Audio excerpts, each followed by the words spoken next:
एक दिन अचानक से गांधी ने मृत्यु की संभावना व्यक्त करते हुए सरदार पटेल से ये कहा कि एक न एक दिन सबको तो जाना ही है और जाने के पहले मुझे अपनी सारी महत्वपूर्ण जिम्मेदारियां उन कंधों पर रख के जाना है जो इस देश को आगे ले जाएं। इस पर सरदार पटेल ने तपाक से गांधी को बोला कि सबसे पहले तो आप पहला काम ये करिए कि नाव को किनारे पर लाइए और उसके बाद मरने मराने की बात करिएगा।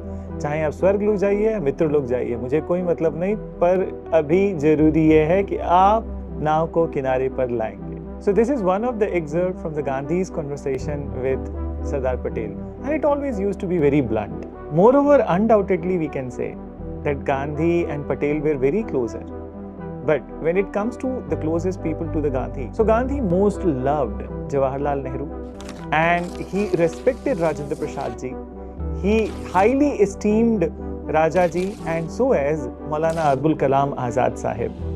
But when it came to with whom Gandhi laughed and with whom Gandhi always took advice, so that is basically Sardar Patel, जिनसे वो अक्सर सलाह लेते थे और जिनसे वो हमेशा खिलखिलाकर बात करते थे। अभिवादन स्वीकार कीजिए नीरज राव का कल्चर क्वांटम के इस अध्याय में, और यह अध्याय आधारित है सरदार पटेल और गांधी की सिमिलैरिटी के बारे में, बट कुछ कुछ डिफरेंसेस भी थे दोनों के पर्सनालिटीज में। Let's explore this journey in this episode.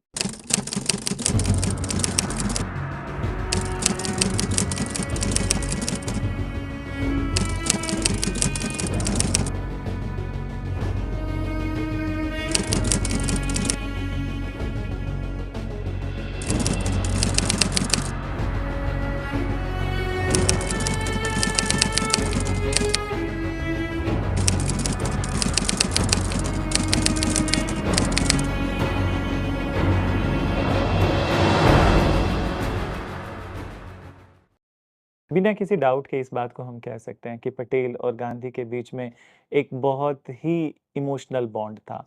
और रही बात पटेल की, तो पटेल एक सच्चे और डिवोटेड डिसिपल थे गांधी के। जहाँ तक बात गांधी और नेहरू के रिलेशनशिप की आती है, इन दोनों का बॉन्ड भी काफ़ी प्रगाढ़ था, लेकिन नेहरू एक क्रिटिकल फॉलोवर थे गांधी के और पटेल एक डिवाउट फॉलोअर थे। गांधी और पटेल के बीच में there was a personal affection and sense of loyalty, और यह लॉयल्टी उनके मृत्यु तक भी कभी खत्म नहीं हुई।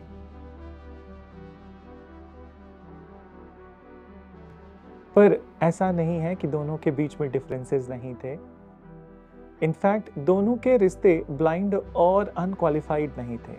ऐसे बहुत सारे मुद्दे आए जिन पे दोनों ने अपने डिफरेंसेस को बहुत ही क्लियर तरीके से व्यक्त किया और रास्ते भी ढूंढे, एक जगह मिलने के और उन डिफरेंसेस को ख़त्म करने के। So it was more of a common understanding between Gandhi and Sardar Patel. So सबसे पहले हम स्टार्ट करते हैं गांधी और पटेल के बॉन्ड ऑफ यूनिटी से। Gandhi was always protective towards Patel. Gandhi को यह पता था कि पटेल स्पष्टवादी हैं, कभी कभी उनकी बातें कठोर लग सकती हैं और वह ब्लंट भी हैं, पर गांधी यह चाहते थे कि लोगों में कोई मिसअंडरस्टैंडिंग न डेवलप हो पटेल के सेक्युलर इंटेंशंस के बारे में, उनके नोबल थॉट्स के बारे में या देश के प्रति सच्ची भावना के बारे में।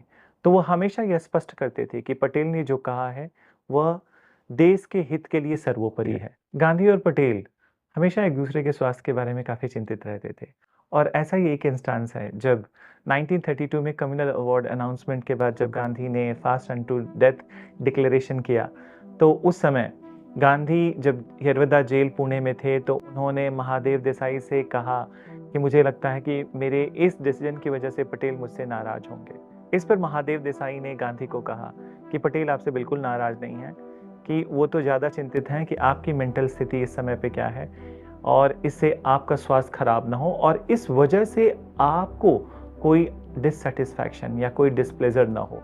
वो ऐसा चाहते हैं कि माहौल न खराब हो और एक प्लीजेंट सॉल्यूशन इस मुद्दे का निकले।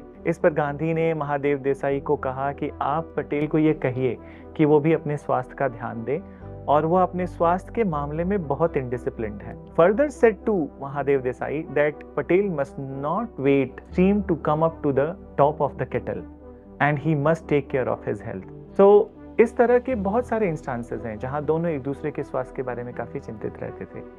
Gandhi's and Patel relation was unique and many a time it was a comedic and funny also. कभी-कभी तो गांधी के उन कठोर प्रश्नों का जवाब पटेल काफ़ी हास्यास्पद रूप में देते थे। ऐसा ये वाकया हुआ, गांधी ने पटेल से कहा कि किसी ने मुझे पत्र लिखा है और पत्र में मुझे लिखा है कि he is very unfortunate to be living in the age of Gandhi. Gandhi asked to Patel कि अब मैं इनका क्या जवाब दूँ? What should I reply to this particular person? So Patel ने कहा कि इस पे दुख व्यक्त करने की ज़रूरत नहीं है, आप उन्हें लिखिए कि आप जहर खा के मर जाइए, गांधी के एज में मत रहिए। और ऐसा ही कुछ हम आजकल के समय भी देखते हैं कि जब आप सोशल मीडिया पे हो तो आप अच्छा करो तो भी आपको क्रिटिक मिलेंगे, बुरा करो तो ऑब्वियसली क्रिटिक मिलेंगे, जिसे हम आजकल ट्रोलिंग कहते हैं। तो उस टाइम पे शायद हो सकता है यह एक ट्रोलिंग का मेथड था और पटेल ने एक सही ही जवाब दिया कि this has to be taken not very seriously and that's what he actually cleared it to Gandhi. तो चलिए आगे बढ़ते हैं।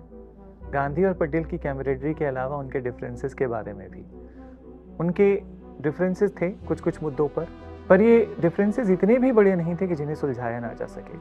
और दोनों ही लीडर्स इस बात में बिलीव करते थे कि उन्हें स्पष्टवादी होना चाहिए और अपने डिफरेंसेस मिटाने की कोशिश भी करनी चाहिए। तो कुछ जगहों पे जहाँ पे उनके डिफरेंसेस थे, जैसे कि 1920s में काउंसिल एंट्री के टाइम पे डिफरेंसेस थे। Then 1935 government of India act आने के बाद कुछ डिफरेंसेस थे। फिर उसके अलावा मुस्लिम लीग और जिन्ना को लेकर उनके डिफरेंसेस थे। और उसके अलावा non violence to be used in the state craft, इस पे भी गांधी और पटेल के डिफरेंसेस थे। तो चलिए समझते हैं कुछ महत्वपूर्ण डिफरेंसेस जो गांधी और पटेल के बीच में थे।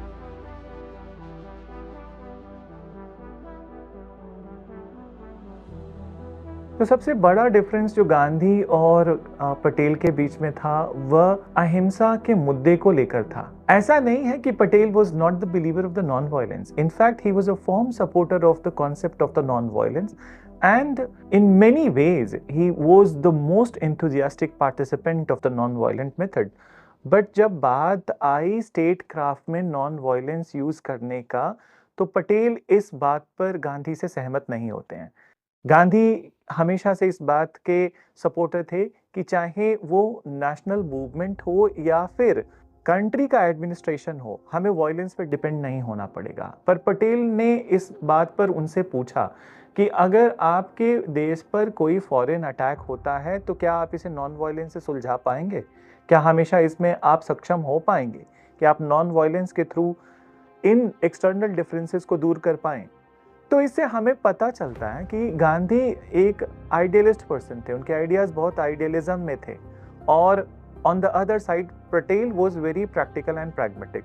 May be because of this that after India's independence जब इंटीग्रेशन की प्रॉब्लम आती है प्रिंसली स्टेट्स की, तो पटेल ने एक बहुत ही स्पष्टवादी और बहुत ही प्रैक्टिकल तरीका अपनाया कि अगर आप परसुएशन से नहीं मानते हो तो state is bound to apply the force, which was in the case of some of the princely states of India.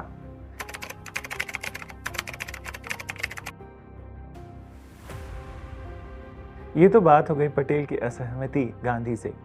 आगे बढ़ते हैं गांधी की असहमति पटेल से।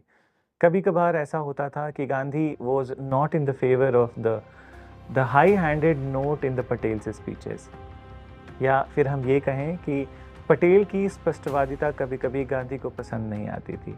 ऐसा ही एक वाक़या है 1935 में जब किसान सभा को संबोधित करते हुए पटेल ने गवर्नमेंट की पॉलिसीज़ को बहुत ही क्रिटिसाइज़ किया। इस समय पर गांधी ने पटेल को कहा कि आपका लहजा और आपका टोन बिल्कुल ही सही नहीं था।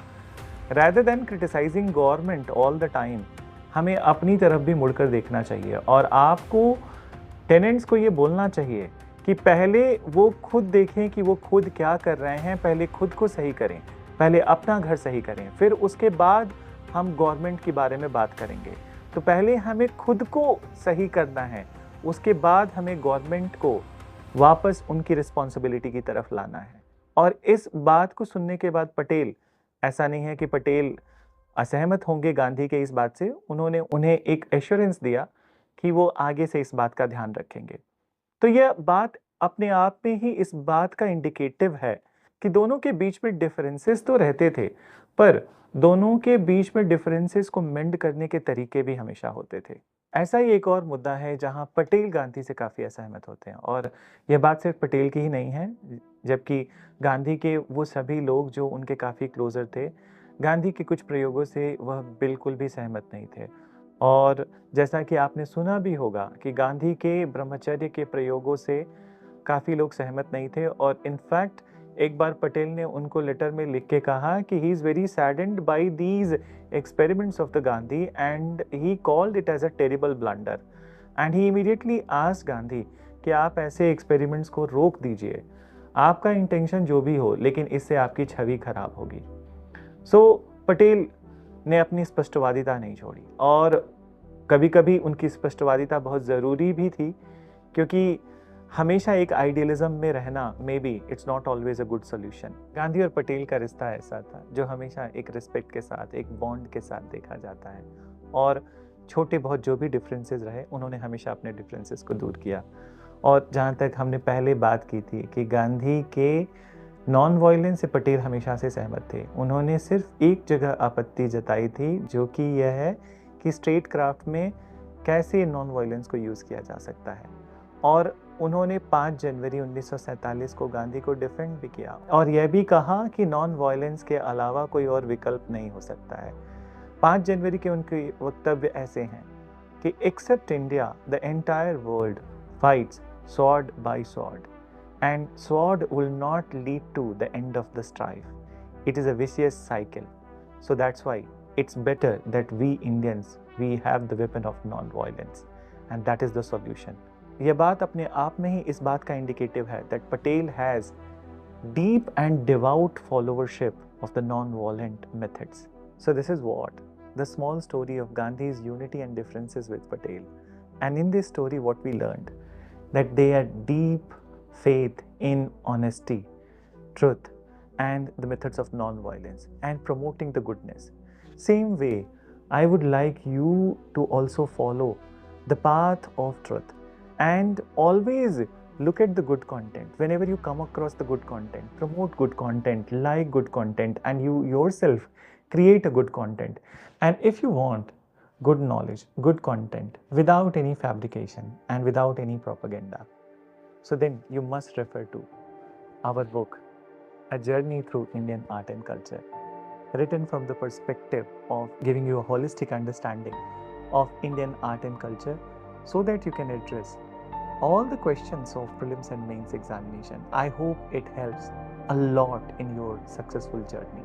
और इसी तरह जुड़े रहिए हमारे चैनल कल्चर क्वांटम के साथ, और please do not forget to share, subscribe, like and comment on the videos of Culture Quantum. Thank you.